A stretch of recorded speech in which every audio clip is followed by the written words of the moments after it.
Hello viewers, जैसा कि आपको मालूम है कि मैं अपने वीडियो में बीमारियों के ताल्लुक से यूनानी इलाज आपको बताता चला आ रहा हूँ। बहुत सारे वीडियोस में मैंने कई बीमारियों के इलाज, यूनानी इलाज आप लोगों को बताए हैं और ये सिलसिला आगे भी चलता रहेगा। मैं आने वाले वीडियो में भी नई नई बीमारियों के यूनानी इलाज आपको बताता जाऊंगा, लेकिन उसके साथ साथ मैं ये कोशिश कर रहा हूँ कि मौसम की मुनासिबत से जिस वक्त जो बीमारियाँ उरूज पर है, जो बीमारियाँ फैली हुई है, उन बीमारियों की मालूमात भी आप लोगों तक पहुँचाऊँ। लिहाजा इसी गर्ज से आज का ये वीडियो मैंने बनाया है।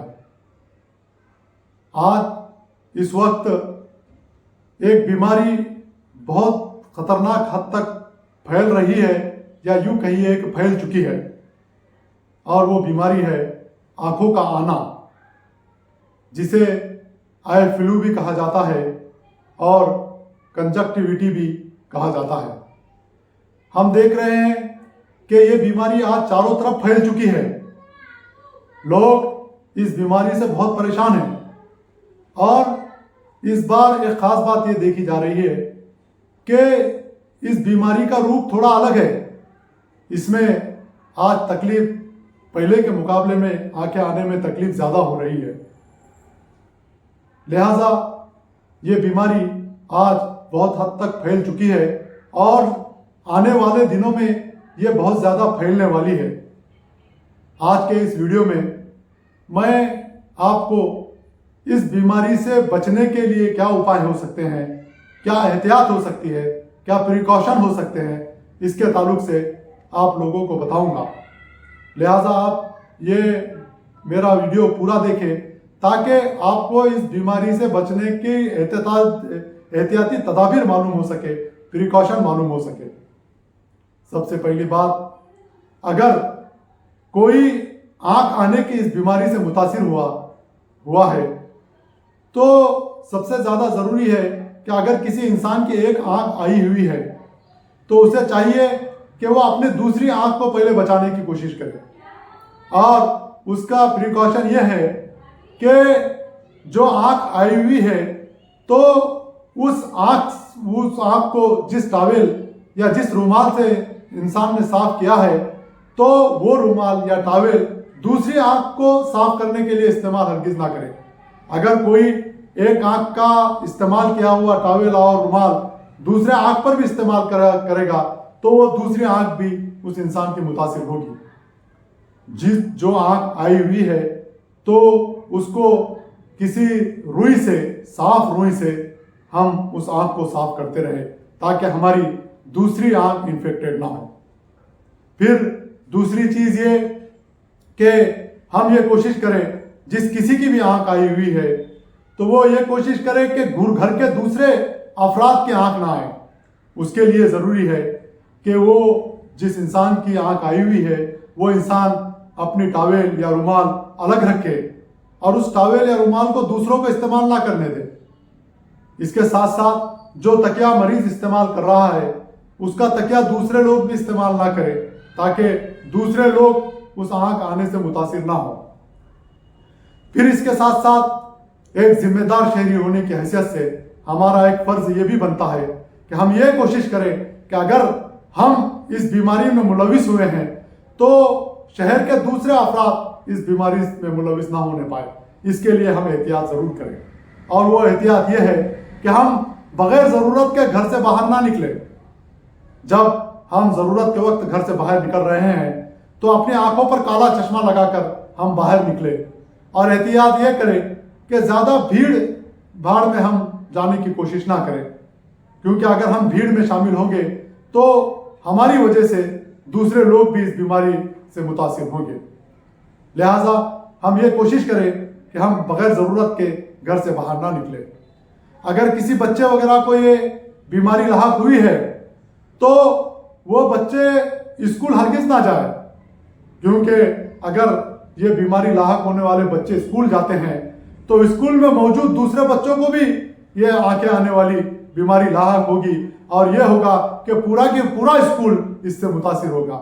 लिहाजा घर के वालिदैन भी ये कोशिश करें कि अगर अपने बच्चों की आंखें आई हुई है तो उन्हें स्कूल ना भेजें जब तक कि उनकी आंखें ठीक ना हो जाए।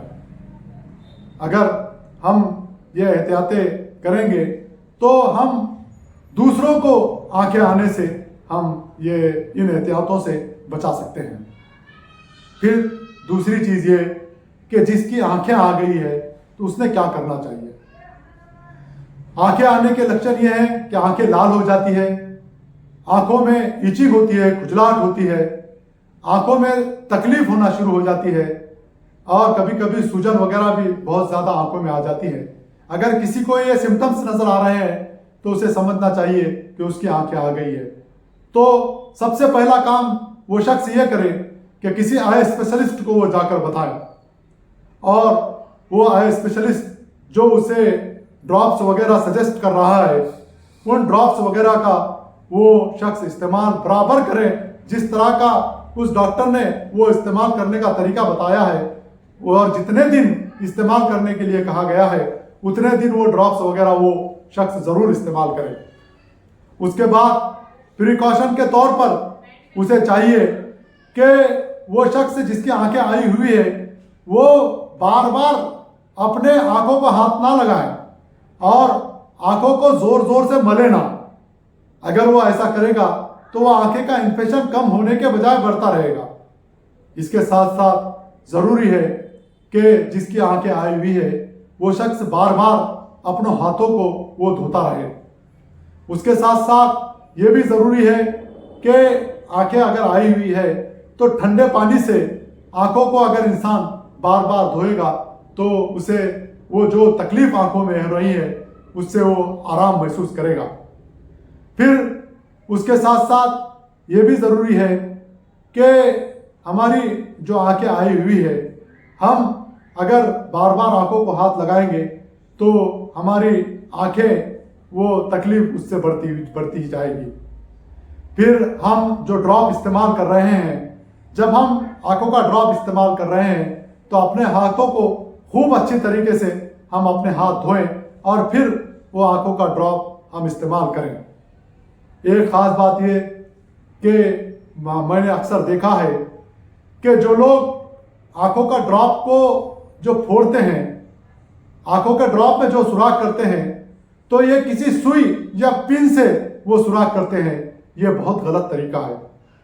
अक्सरियत इस गलत तरीके में मुलविस है क्योंकि अगर वो सुई या पिन अगर जंग आलूद है या इन्फेक्टेड है तो उस ड्रॉप में भी इन्फेक्शन पैदा हो जाएगा।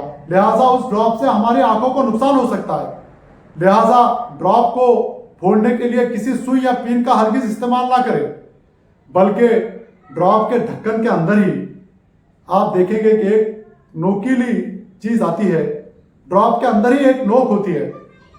आप ड्रॉप का सिल पहले फोड़ दें, फिर उस ड्रॉप को के ढक्कन को खूब अच्छी तरीके से फिट लगाए तो खुद ब खुद वो ड्रॉप के अंदर जो नोक मौजूद है उसके जरिए से वो ड्रॉप में सुराख हो जाएगा। लिहाजा आप ड्रॉप का सुराख इस तरह से करें। अगर किसी के ये समझ में ना आया है तो आप मेडिकल स्टोर वाले को पूछ लीजिए कि इस ड्रॉप को सुराख कैसा करना है। वो आपको ज़रूर बता देगा या वो खुद आपको ड्रॉप में सुराख करके दे देगा। लिहाजा आंखों के इस बीमारी में हम ये प्रिकॉशन ज़रूर करें क्योंकि ये बीमारी बहुत ख़तरनाक रूप इस वक्त धारण कर रही है। इसलिए हम ये अगर प्रिकॉशन करेंगे तो हमारे लिए हम इस बीमारी से खुद बच सकते हैं और लोगों को भी इस बीमारी से बचा सकते हैं। आप मेरे इस वीडियो को ज़्यादा से ज़्यादा शेयर करें ताकि इस वक्त जो ये बीमारी चल रही है लोग इस बीमारी से अपने आप को बचा सके। आप मेरे इस चैनल को ज़रूर सब्सक्राइब कीजिए और वीडियो को ज़्यादा से ज़्यादा शेयर कीजिए।